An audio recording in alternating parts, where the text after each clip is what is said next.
pulled over and welcome to the first episode of Pod Perspectives, focusing on performance, optimization and diet. Just want to say a big thanks to our sponsors Floating Point Flight Centre for making this possible, and to Arnie Painter for writing the music for the show. Now, as this is the first show, I thought I would bring on someone who's extremely focused and successful in her field of sport, and an inspiration to many women and men. Now, my guest not only won England's Strongest Woman in 2016, and then again in 2017, she also came in third in Europe's Strongest Woman in 2016 and became Britain's Strongest Woman in 2017. She also finished fifth in the World's Strongest Woman competition in December 2017, and on top of that, she is a personal trainer and a naturopathic nutritionist. Farah Fonseca, welcome to the show. Hello. So, firstly, I'm just going to jump straight in here and just ask you: has fitness always been a passion? And how did you get into training for like the strong woman? So was it just a natural progression, or a bit of background on that? On that, okay. So yeah, I guess fitness has always been a major hobby for me. Like growing up, my parents were very pushy. Like every night of the week, I was doing a different activity every night. So be like netball, football, athletics, swimming, horse riding. I did everything, as a kid. And then in school, loved PE, carried on doing that. So I guess it was just, like a natural progression. I didn't really know anything else that I really wanted to do once I went to college. So naturally, I just went and did I did like a BTEC sports science course in college, as well as doing my fitness instructor course alongside it. So did that for 2 years. So when I finished college, I was very, very lucky, and I had a friend a family friend who's a bit older, who was already working in a local gym, and she said, why don't you come and work here? So I was like, yeah, absolutely. Got my job straight away as a fitness instructor in a local gym. The gym was great. They paid for me to do my level 3 personal training course. So did that, worked there for a while. And then once I'd moved on from that gym, I went to just a commercial fitness first gym, and it was my partner at the time who said to me, there's this novice competition going on in Basingstoke, why don't you give it a go? And I was just like, what, strong women? Like, no, like you've got to be strong to do strong women. Like, I can't do that. Because it's nothing I've ever really heard much about before. And that was like in the January, and I think it took me about a month to kind of say, actually, I might give it a go. Yeah. And then he trained me for that novice competition, did all my programming, and did it in the competition, and somehow won the competition, and then things just kind of spiraled from there. All these little things that you've done in between have all led to this point, and you're the kind of person that kind of throws yourself into things. If you see, you're not kind of one to shy back and step away from these things, are you? I guess. No, no. That's definitely not on your personality. I can tell from that already. So, but it's like doing any of these things, I guess, is quite difficult, and I'm sure like many of us, like many people, for example, in the elite and the sports kind of field, always have certain, I guess, barriers to get, to climb over, or, have to make certain sacrifices to be able to get to that point. And so is there any, and has there been anything in particular, or in terms of, things you've had to kind of sacrifice on, on this kind of journey to get, where you are today, and to be at that kind of level that you, in terms of competing at the moment?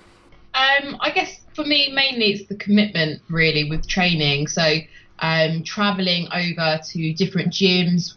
Luckily at the gym that I train at now, Elite, we've now moved to a bigger facility, and they've got a lot more equipment. Whereas beforehand, it was either have if I wanted to do my strongwoman training with the events, a lot of the things, because the facility wasn't big enough, it was doing it outside, which isn't always ideal depending on the weather. Being in the UK, you never really guarantee decent weather to train. So commitment to, at most weekends, going to another facility all over the south. Really, I travel. So not only in your weeks you're training a lot, it was the weekends as well. And I guess the food side of things as well, trying to make weight. So not trying. You have to be pretty consistent with your food. So it just becomes a bit of a lifestyle, really.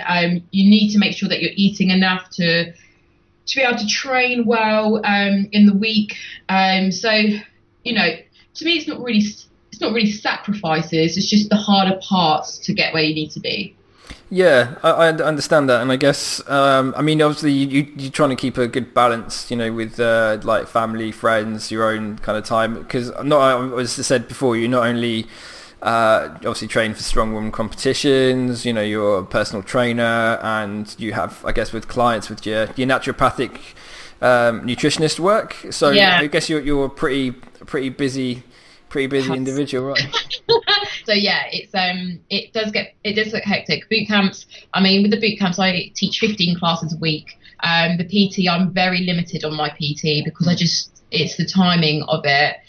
So the clients that I do have, I don't really do more than about 6 to 10 hours a week, really, and that's my upper limit, just because of timing, really. And then again, nutrition clients, they take up a lot of time because there's a lot of research that needs to go into those clients, with different health conditions, researching them, writing up their protocols that can take up quite a lot of time. So yeah, things are everywhere, but I enjoy it. Everything has worked its way out. Well, no, it's great because I guess you can see, the benefits to your clients and, your progress, and, development, I guess, in terms of that respect. But, that's, I think it's quite an important thing that, we tend to, even being working within kind of the health, wellness, kind of fitness kind of industry, because sometimes it's difficult just to take a step back and say, well, I've achieved this and this and this, especially with specific clients that have that have come a long way, and it's I think it's really important just to take have a look at the bigger picture as well as focusing. Even with like the nutrition, I was on that course for 3 years, and it was all weekend learning. So again, it was driving up to Bristol, which is 85 miles away from my home. So for 3 years, giving up your weekends to study both on a Saturday and a Sunday, staying up there, learning where you're in a room from 9 till 6 both days, then you're going straight back into work on a Monday morning. You're working solidly, so you don't really, again, you miss out on a lot of friends and family events over the weekends, but out of the other side of it now, I don't regret it at all because it's put me in such a different place, and it's a very niche qualification to have. There's not, especially in the town that I'm in, there's very, very few either functional medicine or naturopaths in our area. So again, it's quite a niche thing, qualification to have. It's good. It's great that you can be able to offer such a kind of variety with regards to anything from the nutrition to the fitness aspects, and I guess that also applies to yourself as well. So even coming up to like competitions and what have you, then it's obviously you've got the physical aspect in terms of maintaining that and making sure you're fit and ready, but I guess the other aspect is to look at how you deal and manage with that mental preparation, basically, is what I'm trying to say. Is that how do you deal with preparation for competition in terms of like the mental aspect as opposed to, because the physical, I know obviously you have like a week or so just to decompress and sort of get ready. Yeah, basically, So in terms of mentally preparing, what kind of things do you, or what kind of tools do you use at your disposal to help you to manage that before competitions? So firstly, like I guess over the last few months, I've gotten heavily into meditation. So every night I meditate. So probably 6 out of 7 days, I would say at the moment I've been meditating, which helps me a lot. Obviously I come and float once a month, which helps me loads, and which is always awesome to come and do. And then also I mean, last time I really looked into herbal support, so helping with adrenals. So I was taking a combination of rhodiola and Siberian ginseng, both of which are really calming on the nervous system. So I was doing a lot of herbal work just to help to keep my nerves down, because especially coming up to like Worlds in America, I mean, the pre-comp anxiety is something for that competition is something I don't think I've ever kind of felt. You kind of go through all of the ways of it, and you're thinking, you know, at first you're like, yes, I'm feeling all right, and then all of a sudden your training goes really badly, and then you're like, should I even be going? Like, am I good enough to be going? And then you really start to question yourself. You know, so yeah, I think those are kind of like my three go-tos really, is to meditate, the floating, trying not to be too hard on myself as well if training starts going wrong, because you know that on the comp day, once the adrenaline starts pumping, you know you're going to be fine, and you know you can do it. You know, so there's that. You know, and then also, you know, adrenal work and adrenal support really is a major one for me. Yeah, so in terms of your meditation thing, is there any specific like app or anything that you're using at the moment that's you've been found the one that kind of works for you? So I really like the Calm app. That's like my favourite one. I've been using that, and I just pay for it for the year. I think it's like 30 quid for the year. And I really like all like their sleep stories and things like that. They got some really good ones in there. So yeah, that's definitely my favourite. That's great. Yeah. In terms of like meditation, it's something that we promote here, and we definitely kind of big advocates of meditation, and we, you know, with the flotation stuff, we see that, you know, the tanks as a way to kind of get into that meditation state kind of a bit faster, so a way to kind of train yourself to get into that state a bit quicker as well. But with regards to since you started, you know, your training for Strong Woman in competitions and becoming a role model for others, what kind of personal changes have you seen, like in yourself, like on a, you know, being in a kind of reflective practice as well? You know, from where you've come from to where you are now over, you know, a very short period of time, you know, you know, I'm sure you've seen some specific changes in yourself. What would be? Yeah, I guess it's trying to put a positive spin on anything that I put up on social media, because I know that, you know, it's going to be seen by you know, a fair amount of people. So trying to always stay positive. But the main thing I've always said to my clients is to make sure they have some sort of balance in their life. So because I very much live by that rule, you know, once 6:30 p.m. on a Friday comes and I finish teaching my last class, you know, my out of office goes on the weekend. You know, and I'm very much about, if someone messages me about work over the weekend, I respond on Monday morning once I'm back in the office, because, you know, the world works very much like that. Everyone, you know, works Monday to Friday. They get their weekends off, and I'm very much like, well, I feel like everyone should be able to have at least a couple of days break, you know, in tune with everyone else. So I'm very much about balance. So I try to promote that a lot with my clients as well. You know, you're always going to get some clients who are like all or nothing, you know, so.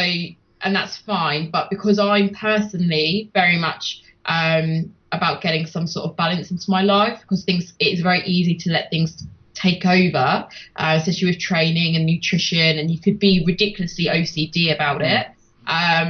So yeah, I try not to let it completely take over my life. It's definitely important to, you know, to find balance and things, which kind of leads me on to my next question as well. So like, you know, we all find it at times a bit difficult to stay motivated, or, you know, sometimes our week hasn't been great, or, you know, for example, you know, so I want to know, like, how do you stay motivated? What kind of helps you to kind of get up in the morning, you know, and do your thing every day? What's your so what's your kind of like morning routine? And you know, how do you stay in that kind of zone, you know? Okay, so like a typical morning for me then would be to get up, train my ladies at boot camp, so 6 till 7 a.m. I teach the class. That's early for me. So it's 6:15 till 7, get there for 6. Then I come straight over to Elite to train. So I tend to train between 7 and 9ish. I'll then go back and teach another class for my boot camp, 9:30 till 10:15, which is all my mums and baby class. And then throughout the day, from about 10:30 to about 5 o'clock, it will either be with PT clients, doing nutritional clients work, doing consultations, or admin work, whatever it is, all the behind the scenes kind of bits, writing blogs and newsletters and things like that. And then my evenings are very much so straight back to teaching boot camps, coming back to the gym, having evening clients. So yeah, it's my days are pretty much from 6 a.m. till 8:30, 9 o'clock every night. So it's they're long days. Yeah. But motivation wise, I mean, I'm definitely like a morning person.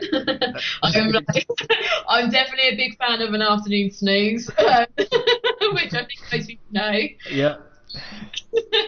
I've seen your pictures on Instagram. It's all good. Yeah, I'm always having an afternoon snooze.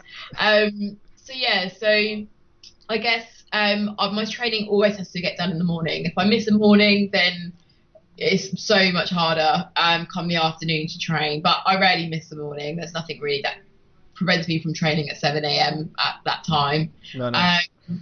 So breakfast, mornings definitely where I have most of my motivation. That's when I get a lot of things done.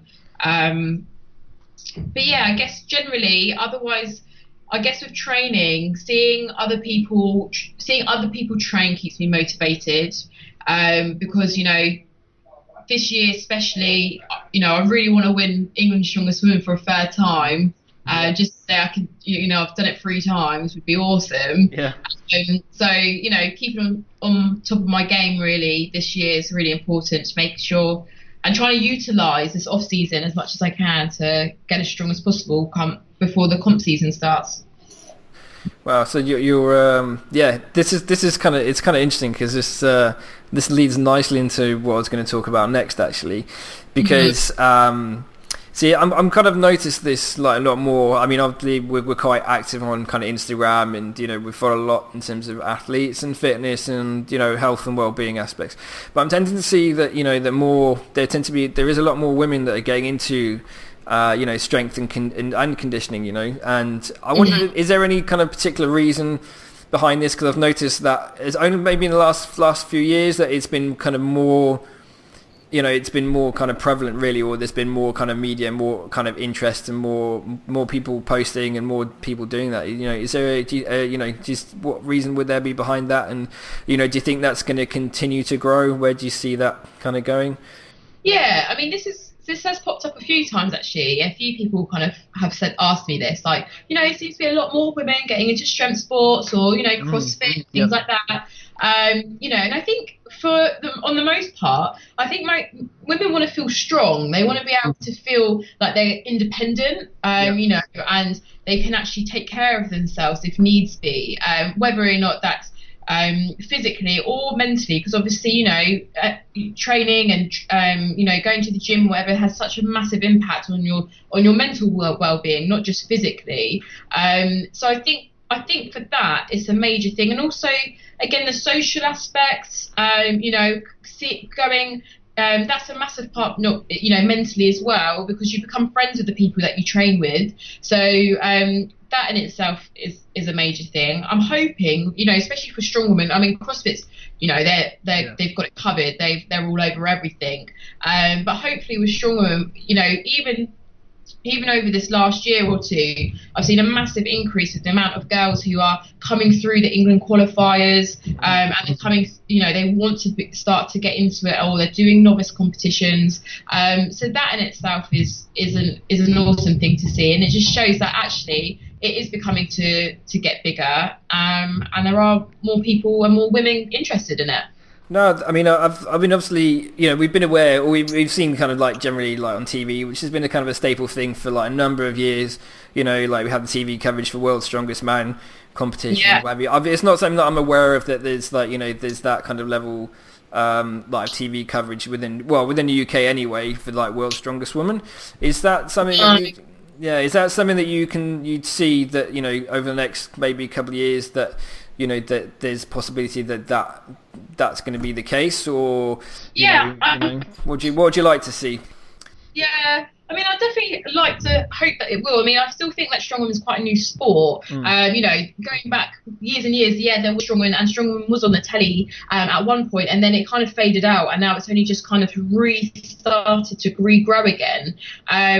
So yeah, I mean, I think the women deserve just as much coverage, really. I know it's strong man, you know, and that's the sport. The sport is strong man, you know, so, you know, and they're bringing a lot of the money into the sport, you know, but there's women lift, you know, in comparison to body weight, to the guys who are on the telly, you know, they're lifting just as much, you know, it doesn't sound as much, but if you think of in comparison to what they actually weigh, you know, there's still women lifting 3 times their body weight, 3.5 times their body weight, and that in itself is massive. You know, it just doesn't, the total doesn't sound as much because they just don't weigh as much as the men.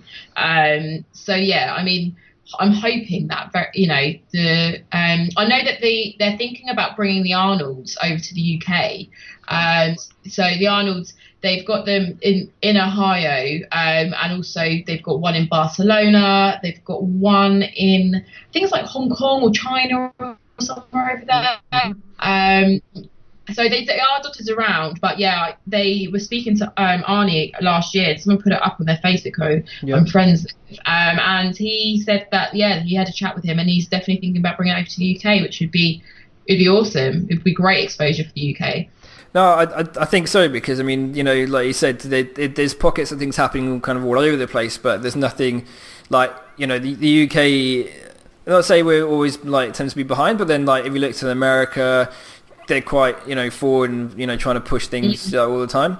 But I think it's definitely something that, you know, that I would personally love to see, you know, and I love seeing more people more women getting kind of involved in the sports as well, you know, and just to get behind you, just like, you know, to help it grow and develop, you know, because it's from the people I've met that kind of do this, you know, do the strength and conditioning and you know, for the strong woman aspect, they've all seen like a massive benefit, and I've spoken to a couple of your clients that have come here as well.